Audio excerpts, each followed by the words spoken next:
Radio Publique Africaine.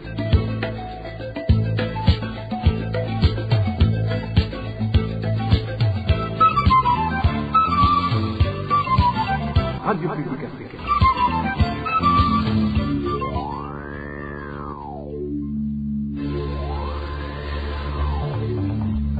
C'est le moment de suivre le journal parlé en français. À la présentation, Janvier Ninina Hazgu. Bienvenue chers auditeurs et auditrices au journal de la RPA parlé en langue française ce jeudi 5 juin 2025.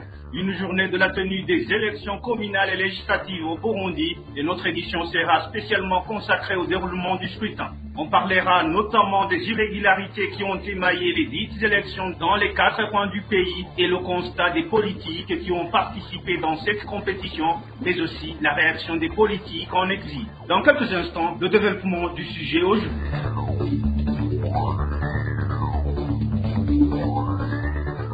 Ouvrons cette page électorale avec le déroulement de ce scrutin communal et législatif au centre du pays en province Gitega, où ce scrutin a vu la participation du président de la République, Évariste Ndayishimiye, qui s'est rendu, lui, avec toute sa famille sur sa colline natale de Moussama, en commune Giheta de la province Gitega pour le vote. Dans son discours, le numéro 1 burundais a indiqué que les élections sont passées très bien dans tout le pays. Cependant, certains habitants de la province Gitega qui se sont entretenus avec la RPA font savoir que les citoyens n'ont pas répondu massivement au rendez-vous comme auparavant. L'effectif des électeurs était très réduit par rapport au vote des années précédentes, car il n'y avait pas de langue fire. Les électeurs se dirigeaient directement vers les urnes. Concernant les mandataires des formations politiques, bon nombre d'entre eux étaient des Imbonerakure du parti CNDD-FDD dans les bureaux de vote. Au sud du pays, dans la province de Burunga, composée des anciennes provinces Bururi, Makamba, Rumonge et Rutana, certains électeurs ont indiqué que des fraudes qu'ils ont vues dans ces élections dépassent l'entendement. Dans certains bureaux de vote, les urnes étaient déjà bourrées des voix avant l'heure du début de vote, tandis que dans des autres, il n'y avait pas des isoloirs. Un électeur qui tentait de le faire en secret était gravement battu par des Imbonerakure, et dans d'autres localités, les militants du parti au pouvoir votaient sans gêne plusieurs fois. Digne Karondo nous présente la situation dans certains coins de la province Burunga. Certains électeurs de la nouvelle province de Burunga, composée par les provinces de Rutana, Bururi, Rumonge et Makamba, ont indiqué que dans plusieurs localités à Makamba centre, les urnes étaient déjà remplies de voix avant 6 heures, l'heure du début de vote, comme l'indique notre source, témoin oculaire de cette situation. Au chef-lieu de Makamba, à 4 heures, toutes les urnes étaient déjà remplies de bulletins. Lorsque les mandataires sont arrivés, on leur a signifié que les électeurs ont demandé de voter très tôt pour qu'ils puissent aller à leurs occupations. À Bururi, le vote n'était pas secret. Celui qui osait voter contre le parti au pouvoir était battu à mort par des Imbonerakure, précise notre source. À Bururi, personne n'allait dans l'isoloir, on votait au vu de tous. À titre d'exemple, l'école primaire d'Ogarago, en commune Exanda, il y a un citoyen qui n'a pas voté pour le CNDD-FDD et on l'a vu. Les Imbonerakure l'ont tabassé, il est à l'hôpital pour le moment. À Rutana, notre source fait savoir que certains responsables collinaires du parti CNDD-FDD avaient plusieurs cartes d'électeurs. Ils les ont distribuées à leurs militants et ces derniers ont voté plusieurs fois sans aucun souci, comme en témoigne notre source. Au quartier Sosumo, il y a un chef du parti sur la colline de Girofi, prénommé Vianney. Il était avec une grande équipe et avait en leur possession des cartes d'électeurs dans une enveloppe sale. Il tirait un militant de ce parti qui s'affirmait sur la file pour l'amener derrière l'école, tout près de l'église où se situe le bureau de vote, et puis on lui donnait des cartes. Imaginez-toi qu'une personne pouvait avoir plus de 50 procurations. Les élections de ce 5 juin étaient destinées aux conseillers communaux et aux parlementaires. Merci à Digne Karondo. Du sud au nord du pays, dans la nouvelle circonscription provinciale de Rutanyerera, composée par les anciennes provinces Kayanza, Kirundo et Ngozi, les élections législatives et communales ont été caractérisées par plusieurs irrégularités, entre autres des intimidations visant à élire le parti au pouvoir. Sur nombreux bureaux de vote, des Imbonerakure accompagnaient les électeurs dans les isoloirs et même certains habitants se sont vus leurs cartes d'électeurs confisquées dans le but de voter à leur place. Emmanuel Niungeko a suivi le déroulement des élections dans la nouvelle province de Butanyerera. Son reportage. Sur la plupart des bureaux de vote dans 3 provinces qui composent la nouvelle province de Butanyerera, le scrutin a commencé à 6 heures du matin. 3 bureaux de vote étaient érigés à l'école fondamentale de Karinzi, située sur la colline de Karinzi, en zone et commune Gahombo, en province de Kayanza. Nos sources sur terrain racontent que des Imbonerakure y avaient été déployés et dès l'arrivée des membres des partis de l'opposition, ils leur intimaient l'ordre de céder leur carte d'électeur afin que ces Imbonerakure votent à leur place. À l'école fondamentale de Mwendo, située au centre de Kayanza, les électeurs ont été signifiés que les isoloirs ont été endommagés et tout le monde était obligé de voter en public. En commune et province de Kirundo, au bureau de vote situé à l'école islamique, des sources sur place expliquent que des Imbonerakure dirigés par un certain Saïdi ont accompagné tous les électeurs membres des partis de l'opposition pour s'assurer réellement qu'ils votent pour le compte du parti CNDD-FDD. Certains affirment qu'ils ont voté pour le parti au pouvoir par peur. En commune Vumbi, un électeur du parti d'Oliprona et un mandataire du même parti ont été emprisonnés. Nos sources d'information indiquent que le premier a été accusé d'avoir déchiré des bulletins de vote et le second d'avoir quitté son poste d'attache. À l'issue du scrutin vers 15 heures sur le bureau de vote érigé dans le quartier de Nyange-Bushaza en commune Kirundo Centre, nos informateurs rapportent que tous les bulletins de vote restants ont été complétés au nom du parti CNDD-FDD, ordre donné par le chef des Imbonerakure en commune Kirundo et le secrétaire du parti en commune de Kirundo. Nos sources sur ce bureau de vote de Nyange-Bushaza font savoir que pendant le décompte, les bulletins de tous ceux qui n'avaient pas voté pour le parti au pouvoir ont été changés pour valider dans la case du parti CNDD-FDD. En Gozi, sur le bureau de vote implanté à l'école fondamentale de Kiremba, en commune de Kiremba, 3 membres du bureau composés de 2 garçons et une femme ont forcé les électeurs à voter pour le parti de l'Aigle. L'élection était publique, du moins selon nos sources dans cette commune de Kiremba. La situation était identique sur les collines de Nyabikenke et Rurama, en commune de Nyamurenza. Sur cette colline de Rurama, des témoins oculaires affirment que ce sont des administratifs à la base qui s'étaient chargés de surveiller les électeurs et de plier leurs bulletins de vote. Dans la commune Nyamurenza, sur la colline Rurama, les autorités locales se sont mises 2 à 2 dans chaque bureau de vote pour surveiller les électeurs et aussi plier les bulletins de vote des électeurs. Les isoloirs étaient placés en direction de la file d'électeurs, donc le vote n'était pas confidentiel. Tout le monde voyait ce que l'autre faisait dans le soi-disant isoloir. C'était vraiment honteux. Après avoir analysé toutes ces irrégularités, certains habitants de la nouvelle province de Butanyerera qui se sont confiés à la RPA parlent d'une mascarade électorale. Merci également à Emmanuel Niungeko. Du nord à l'est du pays, dans la nouvelle province de Buhumuza, les habitants disent avoir voté pour les candidats qui n'étaient pas de leur choix. Et pour cause, sur chaque isoloir était posté un Imbonerakure qui veillait à ce que les gens votent pour le parti au pouvoir, le CNDD-FDD. Josiane Moudaneza s'est entretenue avec certains habitants de la place. Son reportage. La nouvelle province de Buhumuza comprend 3 anciennes provinces, à savoir Changuzo, Ruyigi et Muyinga. La RPA s'est rendue à Muyinga et à Ruyigi. Commençons par Ruyigi, un des habitants de la place, qui a accompli son devoir civique à l'ancien lycée communal Mounazi, fait savoir que, mis à part que les isoloirs ont été violés, même les membres des bureaux de vote et les mandataires étaient tous issus du parti CNDD-FDD. À l'entrée de la porte principale, il y avait un Imbonerakure. Arrivé dans les isoloirs, on était assisté par un de ces jeunes du parti au pouvoir. En fait, chaque isoloir était gardé par un Imbonerakure. Si un bureau compte 2 isoloirs, le nombre d'Imbonerakure était également au nombre de 2. Et si vous soupçonnez d'être un opposant, il votait tout simplement à votre place. Il ne prenait même pas la peine d'être discret. Bref, tout le monde était frustré.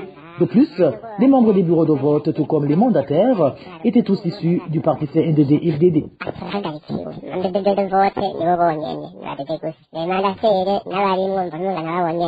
Idem à Muyinga. Mais là, ils ont quand même essayé de leur expliquer que les assistés dans les isoloirs étaient pour leur propre sécurité, vu que ces derniers n'étaient pas bien implantés. Ce citoyen de la commune Gachoho est allé voter à l'Ekofo Rugerera, situé à un endroit communément appelé 108.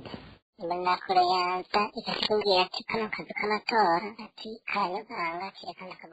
Imbonerakure nous escortait jusqu'à l'isoloir, sous prétexte que ces derniers n'étaient pas bien fixés et risquaient de nous blesser. Vous comprenez que voter dans ces conditions ne facilite pas la liberté de choisir. Au lieu de perdre notre temps, ils auraient mieux fait de nous laisser rester à la maison et voter à notre place, comme ils l'ont d'ailleurs fait.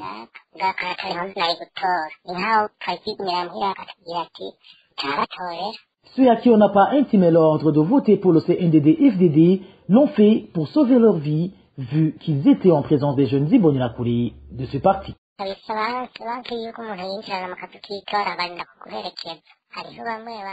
Personne n'était autorisé à rentrer seul dans les isoloirs. Certains ont été sommés de donner leur bulletin afin que ces Imbonerakure votent à leur place. D'autres, par peur d'en subir les conséquences une fois rentrés, ils ont voté pour le parti de l'Aigle, vu que ce sont ces jeunes Imbonerakure qui pliaient ces bulletins avant de les mettre dans les isoloirs.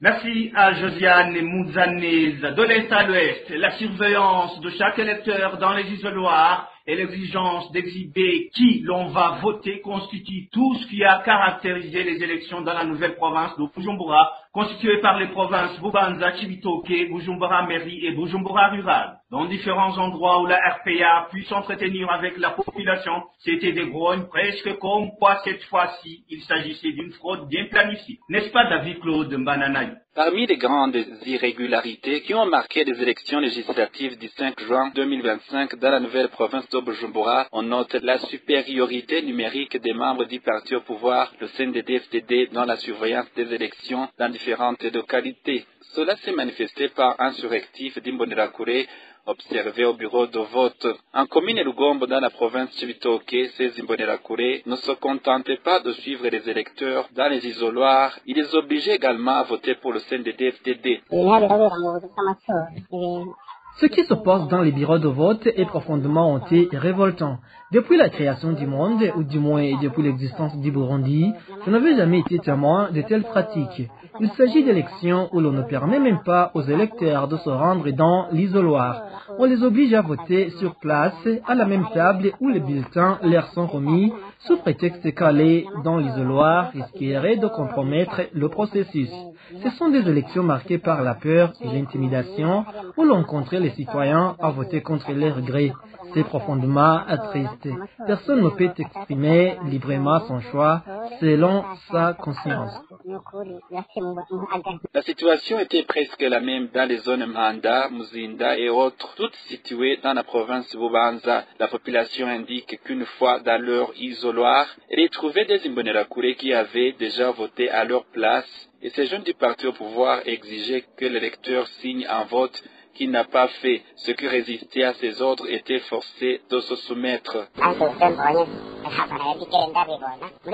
Je n'avais jamais été témoin d'une telle situation dans la zone Mousséni, en commune Manda. Alors que je me suis rendu au bureau de vote, on m'a demandé de prendre un stylo et de cocher directement le premier numéro sur le bulletin. Je me suis alors interrogé. Est-ce bien ainsi que les choses doivent se passer pour un électeur? Ils ont ensuite insisté pour que je vote sous leur regard, en leur présence directe. J'ai refusé. C'est alors qu'ils m'ont retiré le bulletin. À côté de cela, dans d'autres localités, comme la zone Rubirizi sur la colline Gatunguru, certains habitants se sont vus refuser le droit de voter sous prétexte qu'il n'y avait plus de bulletins alors que d'autres votaient au même endroit. Je suis arrivé au bureau de vote à 14 h alors que d'autres personnes étaient déjà là depuis 13 h. Le responsable du bureau de vote numéro 11 à Gatunguru nous a refusé l'accès au vote car il avait décidé de fermer. Quand nous lui avons demandé pourquoi, il a commencé à appeler certaines personnes de son choix pour les laisser voter tandis qu'il renvoyait les autres. Après un moment, il a déclaré que les bulletins de vote étaient épuisés. Nous avons été surpris d'entendre cela alors que de nombreuses personnes attendaient encore dehors pour voter. Nous sommes donc rentrés chez nous sans avoir pu voter. Des irrégularités similaires ont été remarquées dans la zone de Buterere où certains citoyens ont été emprisonnés après avoir refusé que les Imbonerakure votent à leur place. De manière générale, les mécontentements étaient nombreux au sein de la population. Certains regrettaient d'être allés au bureau de vote, d'autres étant surpris de de la manière dont ils étaient suivis jusque dans les isoloirs. Par ailleurs, selon nos sources dans la zone Kanyosha, à l'établissement appelé Chebuyoya, les élections ont commencé avec du retard. Pire encore, au début du scrutin, aucun électeur n'a été autorisé à voir ce qui se trouvait dans les urnes. Les informations provenant des zones Bwiza et Nyakabiga indiquent qu'en après-midi de cette journée, les Imbonerakure de ces zones distribuaient des cartes d'électeurs à des Congolais pour qu'ils puissent voter, un comportement qui a grandement surpris la population présente. C'était David Claude Mbananayo qui a suivi pour nous le déroulement des élections dans la province de Bujumbura. Dans quelques instants, nous passons au constat des politiques qui ont participé à ce scrutin.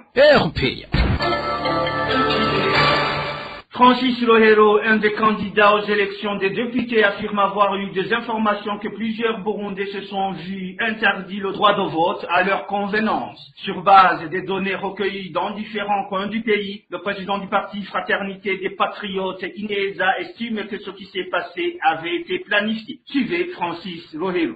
Je vais voter comme tous les Burundais, de voir que j'ai accompli avec toute ma fierté parce que je sais ce que j'ai fait depuis des années, ce que je pense et ce que je veux.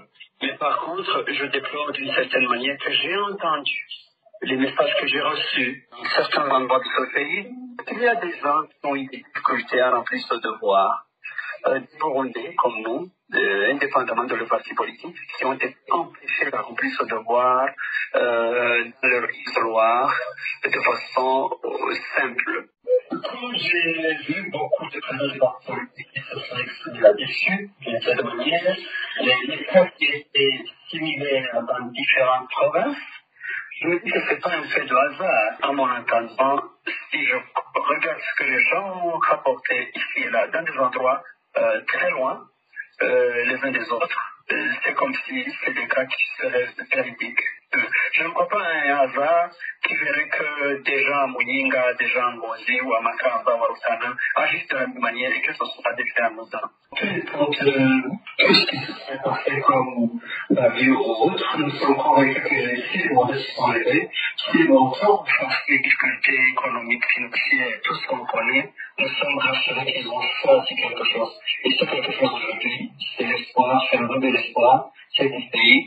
Nous attendons donc de savoir ce qui se passe dans les urnes et si au moins ils osent dire la vérité sur ce que les gens ont fait, on attendra pour savoir ce qui se passe. On s'excuse pour cette mauvaise qualité sonore de Francis Rohero. Francis Rohero indique toutefois qu'il est confiant qu'il ne sera pas déçu une fois que les résultats seraient strictement ceux issus de la volonté du peuple. Dans le même prolongement, ce qui s'est passé en cette journée électorale dépasse les limites de l'entendement. Réaction de Léonce Ngendakumana, membre de la coalition Burundi Gabo. Cet homme politique accuse la Commission électorale nationale indépendante d'être de mèche avec le parti au pouvoir dans cette fraude électorale. Ngendakumana met déjà en doute la crédibilité des résultats qui seront annoncés. Suivez Léonce Ngendakumana. Ce qui se passe, ça dépasse les limites de l'entendement. On voit que le parti au pouvoir, en complicité avec la CENI, poursuit la fraude électorale. Malheureusement, en complicité avec la CENI, parce que ce qui se passe sur les bureaux de vote ne pourrait pas se passer si la CENI n'était pas impliquée dedans. En termes de résultats qui vont sortir, eu égard à ce qui s'est passé depuis 2005, on a orchestré toujours la fraude électorale, il n'y a pas beaucoup d'espoir. Mais du côté de la lutte, notre objectif état de poursuivre le combat, la lutte jusqu'au changement de cette gouvernance qui nous gouverne aujourd'hui. Il y a de l'espoir parce que même le CNDD, FDD se rencontrent aujourd'hui. Et ce sont eux qui le disent autour de ces bureaux de vote en disant, bon, la population n'a plus confiance en nous. Et c'est cela qui justifie ce comportement au cours de cette journée. Ils savent qu'ils n'ont rien à vendre auprès de la population, avec la pauvreté, la misère, le chômage, qui pèsent lourdement sur les épaules des Burundais. C'était Léonce Ngendakumana, membre de la coalition Burundi Gabo aussi. Du Burundi à l'extérieur du pays, toujours par rapport à ces élections communales et législatives, les partis, mouvements et coalitions politiques en exil interpellent la communauté nationale, régionale et internationale à suspendre ces élections législatives et communales de cette année 2025. Dans une déclaration sortie ce mercredi, les signataires justifient cette requête par un contexte sécuritaire et politique fortement tendu sur le plan national, un contexte sécuritaire et politique régional catastrophique, ainsi qu'un risque imminent d'implosion socio-économique dans le pays. Le contenu de cette déclaration avec Clovis Nyonzi.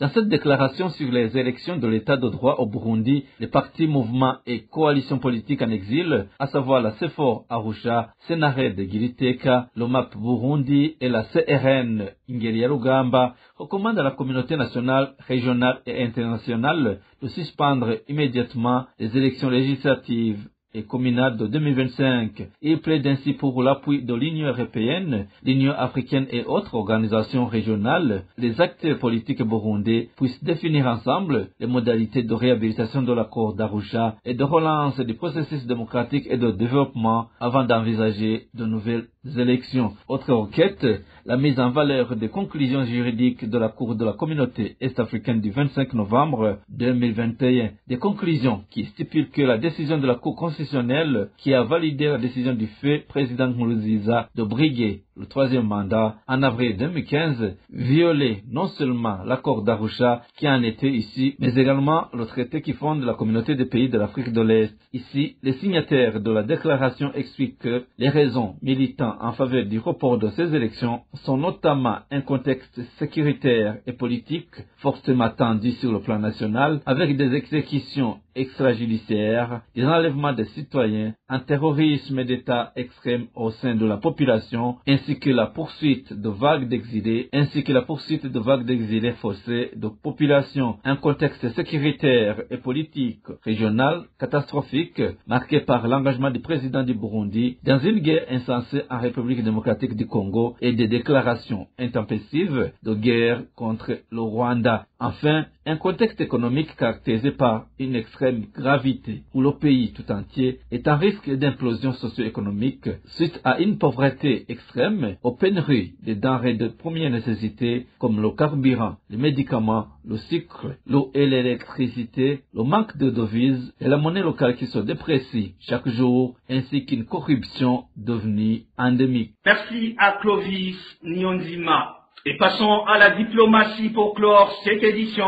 Les Burundais figurent parmi les peuples frappés par des restrictions d'entrée sur le sol américain. Selon une décision du président américain Donald Trump, datée du 4 juin, les Burundais ne pourront plus se voir accorder de visa américains pour des motifs de business, de visite, de tourisme, de soins médicaux, d'études, de formation professionnelle, ni pour les visas liés aux relations diplomatiques entre les pays. Il a été constaté que les Burundais ne respectaient pas la durée de séjour qui leur est accordée sur le sol américain pour les différents motifs précités. Cette mesure entrera en vigueur à partir du 9 juin de cette année en cours. Et voilà, mes chers auditeurs et auditrices, c'est ici que prend fin cette édition de la RPA parlée en langue française ce jeudi 5 juin 2021, une édition spécialement consacrée aux élections communales et législatives. Merci pour votre aimable écoute, merci à toute l'équipe de la rédaction pour la collecte et le traitement de toutes ces infos, sans oublier l'équipe technique pour sa bonne collaboration. À la présentation, vous étiez avec Janvier Ninina Hazoué. Passez un bon moment chez vous.